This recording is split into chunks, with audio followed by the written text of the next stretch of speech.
In drag racing's version of the shot heard round the world, this is the car that pulled the trigger. The date was February 3rd, 1957 in Long Beach, California at Lyons Drag Strip. And Greg, before we talk about how this car changed history, let's talk about the history of this car. Sure. It was originally built by Scotty Fenn, who was an outspoken, controversial figure in those days, who eventually went on to find Chassis Research Company, where you could buy cars, kit, or a complete car. And it was originally built for Lou Baney, and it was run as the Yackel Cadillac Special. It had a totally different roll bar on it. It had like a trapeze arrangement. It was driven by a guy named Kenny Arnold, who was one of the first drivers that really studied starters and leaving techniques, and sold it to Emery Cook and Cliff Bedwell from San Diego, and it became the ISKY UFAB Special. So on February 3rd, coming into that event, the fastest speed up to that point in the history of racing was 159.01, run at the NHRA Nationals the previous year by Bob Alsens. This car goes into the final round of Top Eliminator.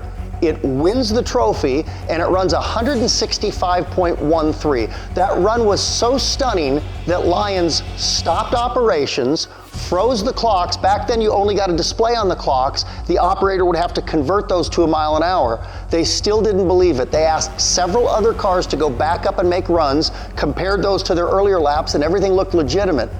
Still skeptical, they asked if Cook and Bedwell would mind coming up and making another run.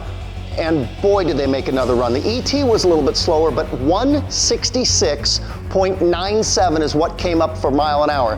That was February 3rd.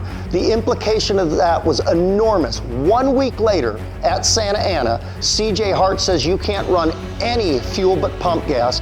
Eventually, most of the Southern California tracks came into that fold. NHRA 6 weeks later said, fine.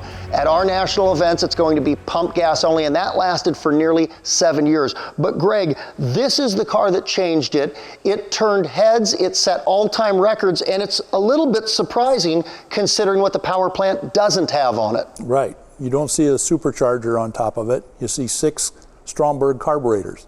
The ISKY UFAB, of course, ISKY refers to the camshaft, and UFAB was Bruce Crowler's line of intake manifolds that they came in a kit, and you assembled it to fit your engine.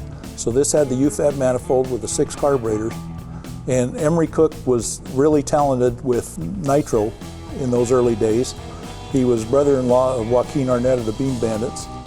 In fact, Don Garlitz himself credits Emery Cook helping him to run nitro when they raced each other at the World Series of Drag Racing in Illinois in 1957. And this car isn't the original car, but it's got DNA and fingerprints that go all the way back to the late 50s. Correct. The car was sold, went to the Midwest, actually ran a flathead for a while. In the Midwest, was painted white, and it's disappeared into the bowels of time somewhere.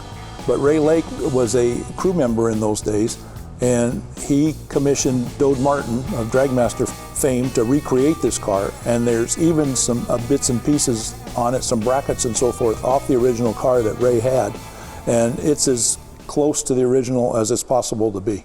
And to alter a famous Winston Churchill saying, never in the history of acceleration has so much been changed by such a small car.